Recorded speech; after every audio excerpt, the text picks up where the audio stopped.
35 വയസ്സായതിൻ്റെ ചെറിയൊരു ആഘോഷമാണ് കേട്ടോ ഇത്. എനിക്ക് എല്ലായ്പ്പോഴും ഇഷ്ടമുള്ള ഒരു കാര്യമാണ് നമ്മളുടെ ഫാമിലിയിലെ എല്ലാ മെമ്പേഴ്സിൻ്റെയും ബർത്ത്ഡേ ഒക്കെ ആഘോഷിക്കണം എന്നുള്ളത്. പക്ഷേ ഇതുവരെ അങ്ങനെ പറ്റാറില്ല. പക്ഷെ നമ്മുടെ പുതിയ വീട്ടിലേക്ക് വന്നതിന് ശേഷം എൻ്റെ ഏറ്റവും വലിയൊരു ആഗ്രഹമാണ് അത്. ഇനി അതങ്ങനെ ആഘോഷിക്കണം എന്നാണ് ഞാൻ എപ്പോഴും വിചാരിക്കാറുള്ളത് കേട്ടോ. പക്ഷേ അതിൽ സന്ധ്യേൻ്റെ ബർത്ത്ഡേ ആഘോഷിക്കാനായിട്ട് പറ്റിയില്ല. കാരണം സന്ധ്യേട്ടൻ ജോലി സ്ഥലത്തായിരുന്നു.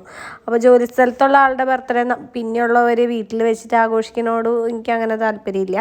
നമ്മൾ എല്ലാവരും ഉള്ളപ്പോൾ വേണം ആഘോഷിക്കാനായിട്ട്. അപ്പോൾ നമ്മൾ പുതിയ വീട്ടിൽ വന്നതിന് ശേഷം കിച്ചുവിൻ്റെ ബർത്ത്ഡേ ആഘോഷിച്ചു, ലച്ചുവിൻ്റെ ബർത്ത്ഡേ ആഘോഷിച്ചു.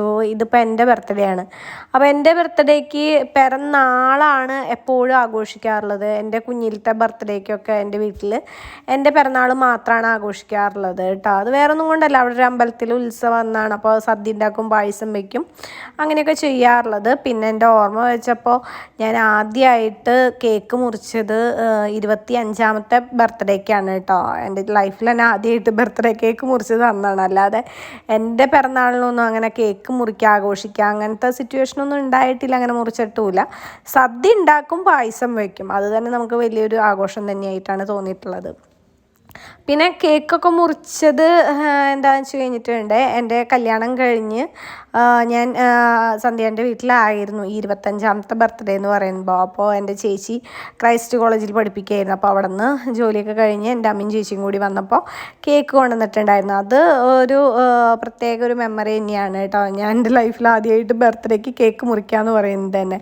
പിന്നെ അതിന് ശേഷം സന്ധ്യേട്ടനുള്ളപ്പോഴൊക്കെ എൻ്റെ ബർത്ത്ഡേക്ക് കേക്ക് മുറിക്കാറൊക്കെ ഉണ്ട് കേട്ടോ.